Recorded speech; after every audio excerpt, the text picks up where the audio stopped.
Hey guys, welcome back. Today's video, we're going to learn all about the new SDA program. So if you are an officer and you know what an SDA is, you know that they absolutely suck and they take forever to do, they're kind of irrelevant and very annoying.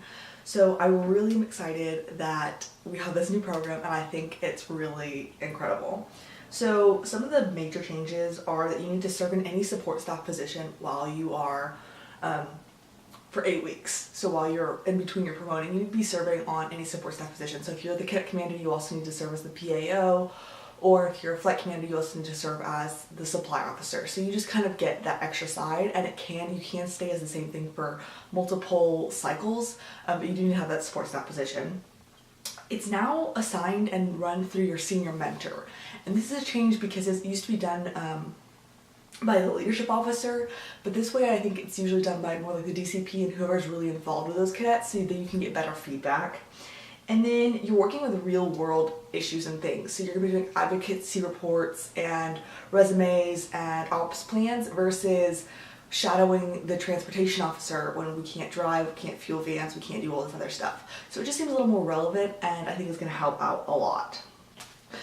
The third one is the oral presentation. The cadets convert their service learning experience into a technical document and the oral presentation. They make themselves available for questions and answers before an audience designated by the senior mentor.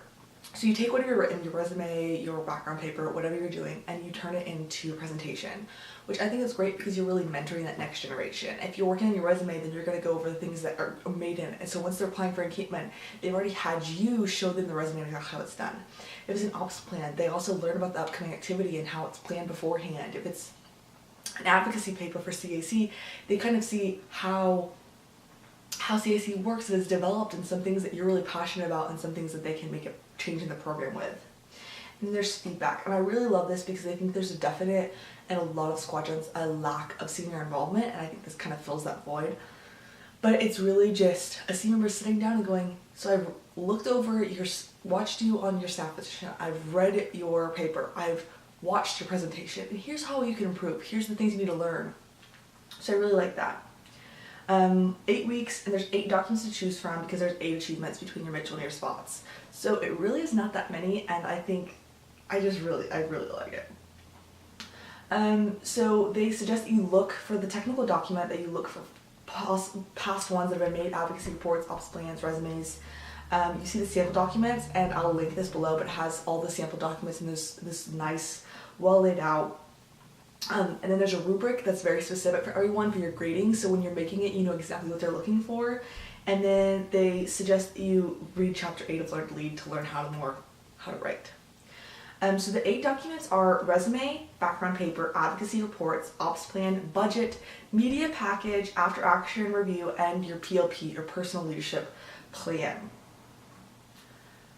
So the goal and purpose of the SD program is to improve critical thinking and communication skills through practical application of the leadership in the staff and organizational environment. So there's a few things that are changed really with it, but it really comes down to 4 things. You have service learning, which they say that you must serve 8 weeks, 56 days in any support staff position available to cadets approved by the unit commander. It's that simple, you just serve on staff. That's number 1. Technical writing is the cadet drafts technical document that's relevant to leadership and the challenges they encounter while leadership in the organization. Along the way, they develop competencies in critical thinking and written communications. Here. But it says that you start and you're beginning your new achievement, and then you request your staff position. So that goes to your unit commander, and they're like, you already have a staff position, here's what you want to do, you figure out your staff position. Then you choose which technical writing thing you want to do. You can start with the resume, you can start with the PLP, whichever one you already have done, etc., etc. You get to choose, and you get to do it in whatever order you choose. The senior member approves that, and then you begin learning and fulfilling staff responsibilities. You complete your technical writing, you finish the writing, and then you submit it to your senior member and you schedule your oral briefing. Then you work with your senior member and you give the oral briefing, and then you answer questions, and your senior member evaluates your oral briefing with a rubric that is here, and it'll be linked below. You give your presentation, your senior member meets in a semi-private room using the CPP, all that stuff, and you get that feedback. You see the rubrics, and then you either go with the needs that you have if you failed, or if you passed, then you get promoted and you work on all that stuff. And then you kind of do it all over again. So it's pretty super straightforward and simple. I'm going to go over which of the 8, what they are. So resume is a summary of a job's qualifications. It's strictly limited to 1 page.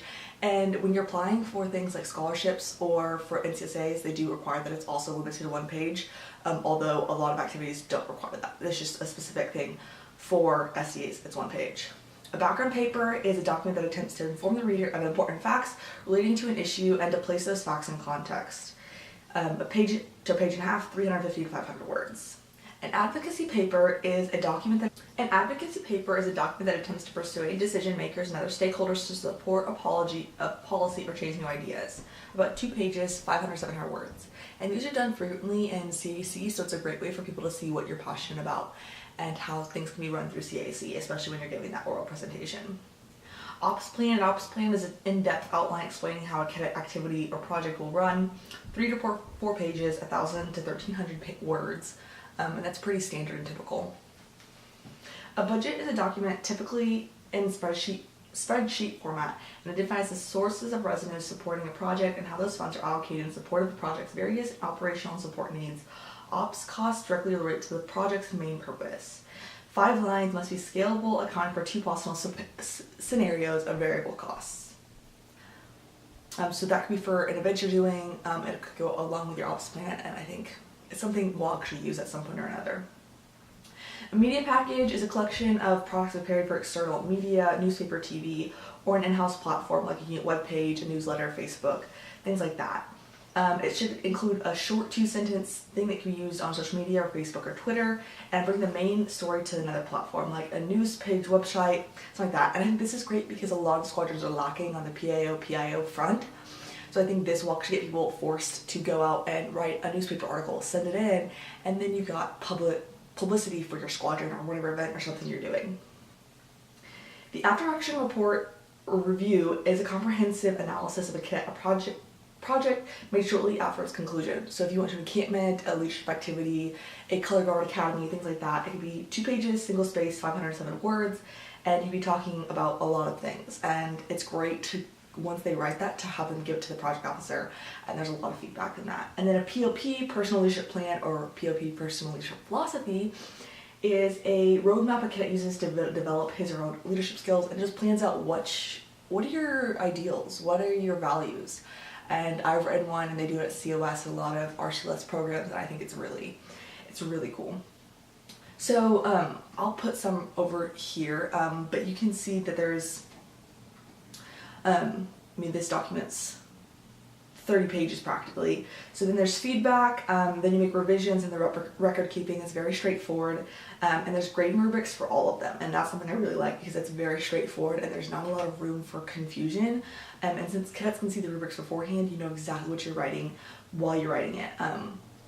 So once again, like I said, I'll link this below, and that's pretty much it. I hope that you kind of understand now more what they're looking for when it comes to an SDA, and I hope you really enjoyed this program. If you have any questions on it, leave them in the comments below, or hit me up on Facebook, or personal message. Figure out some way to contact me, and I'll be happy to answer it for you. I'll see you in my next video. Bye!